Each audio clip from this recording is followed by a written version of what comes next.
You're just slacking off in your room, not working. Stop smiling and telling me that you're working. Don't lie to me. These are the words my mother-in-law Katie and sister-in-law Elena said to me while I work from home. I'm Daisy, 35 years old, and I work as a designer. I love drawing since I was little.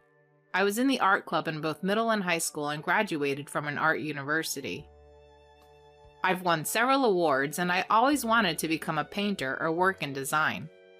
My husband Hank and I worked together at a part-time job during college. Although we went to different universities, we lived close by and often went home together after our shifts.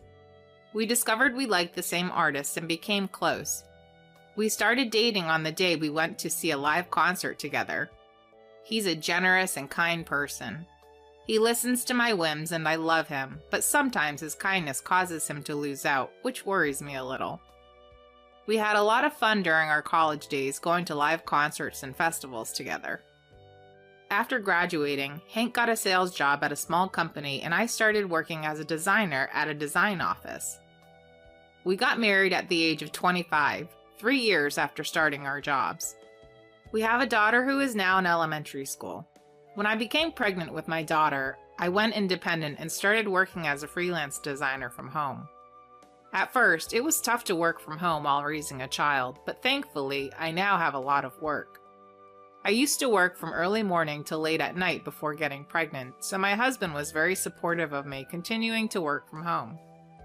Living with my beloved husband and daughter while doing the job I've always dreamed of has been the greatest happiness for me.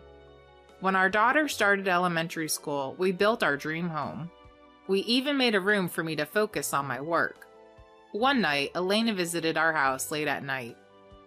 Katie had slipped in the bathroom and injured her leg, and she was in the hospital. She's getting discharged tomorrow, but she might need assistance when walking. I'm worried, so I'm moving in here. Can you help me out? My father-in-law passed away 5 years ago, and Katie and Elena have been living together. Elena works at a factory with a few days off and has night shifts. Katie used to work at a food factory until her retirement. I understood their concerns about Katie being alone for long periods, but I couldn't believe my sister-in-law was suggesting they move in with us. Actually, I don't get along well with either of them. It started when we went to greet them for our marriage. When I mentioned that I work as a designer, Katie said, It must be nice to draw pictures and get paid. Sounds easy. My sister-in-law chimed in. I'm jealous that you get to doodle and make money. I, who had been proud of my job, retorted, It's not a doodle. That's disrespectful to all designers. I always rack my brain to come up with the best design. Please take that back. The atmosphere turned sour. My father-in-law, who had worked in an advertising company, understood the job of a designer and defended me. My husband, Hank, also defended me wholeheartedly. Thanks to them, we managed to get through the situation, but I still haven't forgiven them for their comments. Hank's family has very strong-willed women, and the men might be more easygoing. Since I'm also strong-willed, maybe that's why I got along well with Hank. I visited my in-laws' house several times since then. Each time, Katie and Elena made snide remarks, but I always respond in kind. I can't imagine living with them. This time, Elena had a rather arrogant attitude. You're home. You must have free time on your hands. No, I don't. I have to work and take care of the kids. The atmosphere was tense, but my husband said, Can you give us some time to think? Mom hasn't been discharged yet, and we don't know how much assistance she'll need. Why don't we wait and see? I'll go with her if she wants to go shopping or go out. Although Elena seemed dissatisfied, she left after hearing those words. After she left, I told my husband, We don't get along well, so we can't live together. Of course I know that, he replied, but he seemed a bit worried about his mother. However, that weekend while my husband, daughter, and I were having lunch, the doorbell rang. It was Katie and Elena carrying large bags. My husband and I went to the entrance and Elena smiled and said, We're moving in today. Looking at the car parked in front of the house, it was filled with their belongings. "What's going on?" I asked, and she replied, We knew you just postponed making a decision. We're just trying to leave everything to me. I thought you wouldn't make up your mind unless we did this." Hearing that, my husband said, Wait, sis. This house was built for the three of us. Daisy has a job too. We can't just do things without asking. but she insisted. We've already moved out of our old place. We have no choice but to live here. "What? Why would you do that?" As I tried to retort, my mother-in-law interrupted. Can you let me sit down? My leg hurts. It's your job to take care of me. Are you trying to kick us out? My usually mild-mannered husband was angry, but he looked troubled when they mentioned her leg injury and having no home. Amid the heavy atmosphere, our daughter came to the entrance and cried. Mom and Dad look troubled. Why are you and Auntie Elena doing something mean? I hugged my daughter and apologized. Seeing that, my husband said, Put your bags in the living room for now. It's not good for her to see us fighting. You can stay for a few days and then we'll think about it. Daisy, is that okay? Well, I was unhappy, but I didn't want to upset my daughter, so I had no choice but to accept. Hearing our conversation, the two of them started carrying their bags.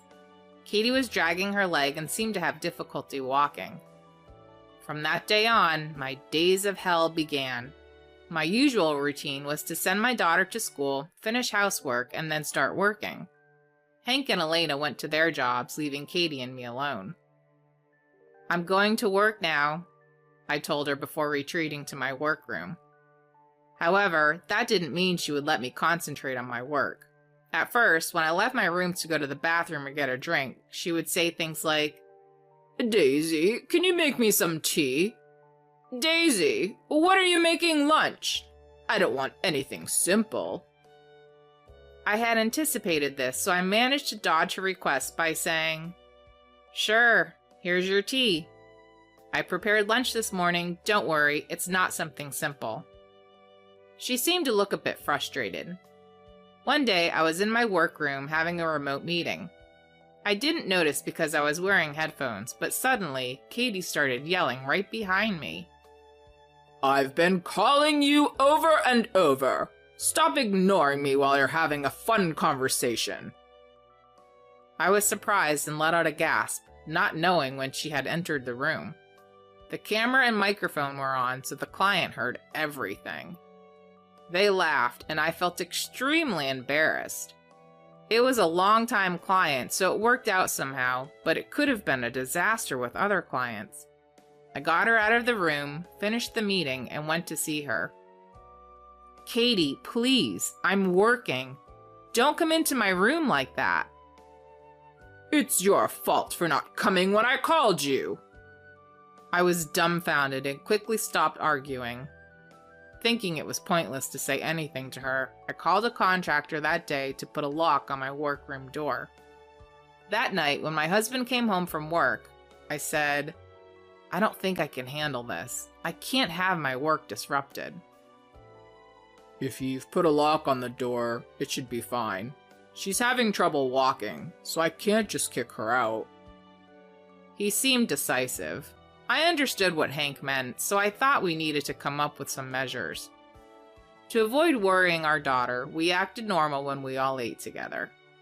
There were times when Katie made sarcastic remarks, but I held back from responding in front of my daughter. Then, on the day of my daughter's school event, I took the day off from work and went to the school in the afternoon. Since Elena was off that day at home, I asked her to take care of Katie and left the house. In the evening, the school event ended successfully, and when my daughter and I returned home, all my work materials, including my computer and documents, were in the living room. What the hell is this? When I asked Katie and Elena about it, my sister-in-law replied with a nonsensical explanation. Well, I work night shifts sometimes, and our schedules don't match, so I wanted us to have separate rooms. I cut her off. I didn't ask for that. What is this? These are my work tools, right? Elena sneered. You're just slacking off in that room pretending to work, right? If we're going to use a room for fun, it should be mine. You have a bedroom too, and since you put a lock on it, my privacy is protected. I had been locking the workroom door while I was inside to prevent my mother-in-law from entering during work, but I hadn't been locking it when I went out. I greatly regretted letting my guard down, not expecting her to do such a thing. Along with my regret, the sound of my anger boiling over toward Kate and Elena, who had done as they pleased, could be heard. Don't mess with me. These are my important work tools. Do you know how much money I make with these? What a pompous thing to say. I heard from Mom that you're lying about working. You're just laughing and talking with someone, right? I was having a meeting then. There are times when we are laughing during meetings, right? I never laugh during factory meetings. You're just lying. Elena, perhaps heated up, grabbed my hand. With my blood boiling, I raised my voice, shook off her hand, and yelled back. I felt like we were on the verge of a physical fight.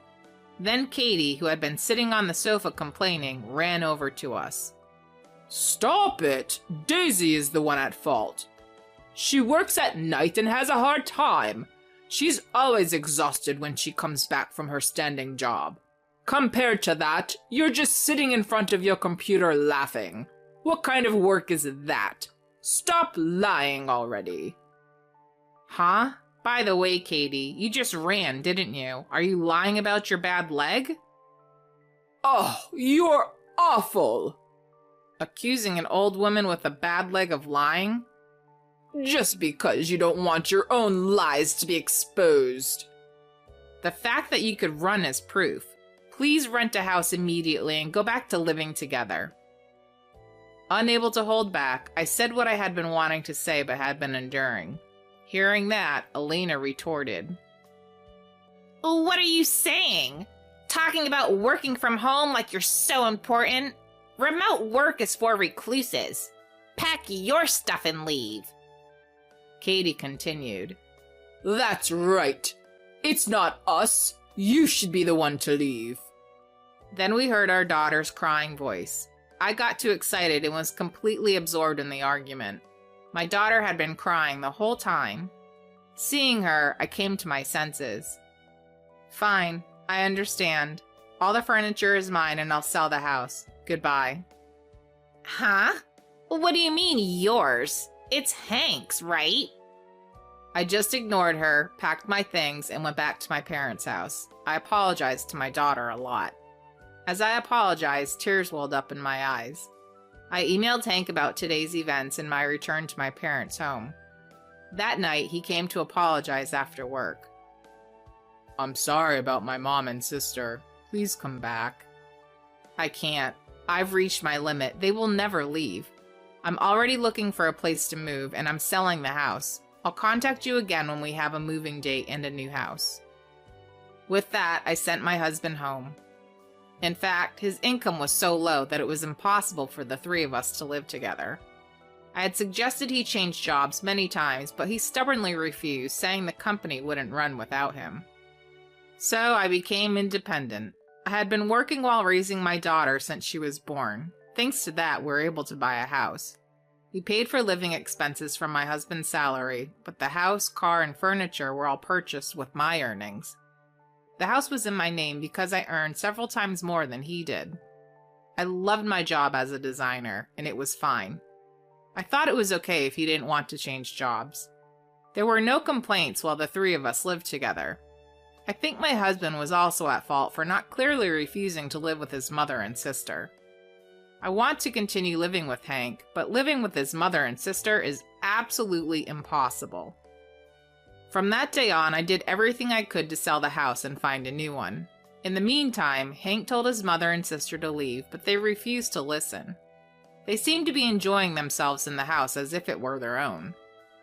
Then, the moving date was set. The arrangements for selling the house were also in place. We chose a moving plan where the movers would help pack, and I told that to Hank. It was a last-minute booking, so it was on a weekday. I wanted him to be there too, but he had to work. After sending my daughter to school, I mustered my energy and went to the house with the movers. When we entered the house, Katie was there alone, surprised by the large number of cardboard boxes being brought in. As we silently began our work, she said, What are you doing? This is our house. Stop moving out without permission. This is my house, so there's no problem. Please, continue. She kept yelling, but the moving work proceeded smoothly. Finally, we left behind just the small amount of belongings Katie and Elena had brought, and also Katie, and the move was completed. I felt refreshed. After that, it seems my husband received an onslaught of calls from Elena and Katie. That night, we went to the house together and told Elena our future plans at the entrance. This house is already set to be put up for sale. A cleaning service is coming in a week. Please move out by then. We didn't agree to that. This is our family's house. We don't even understand why you moved today. Hank, tell this woman something. I tried to tell you many times, sis, but you didn't listen. Daisy says she can't live with you anymore. How can you say that when our mother has a bad leg? You were supposed to have resolved this by leaving. Hank, shouldn't you divorce this mean wife? I couldn't forgive my sister-in-law for saying such selfish things. Divorce isn't something she gets to decide. I've been doing my best to take care of Katie while working and raising our child. You're the one who came and messed up my workspace, right? As I said before, this house is under my name. I have the right to decide. So I'm telling you to leave. Hearing those words, Katie, who must have been in the living room, ran to the entrance. What's with that attitude? My husband looked surprised. Huh? Mom, you just ran here. Was that whole bad leg thing a lie?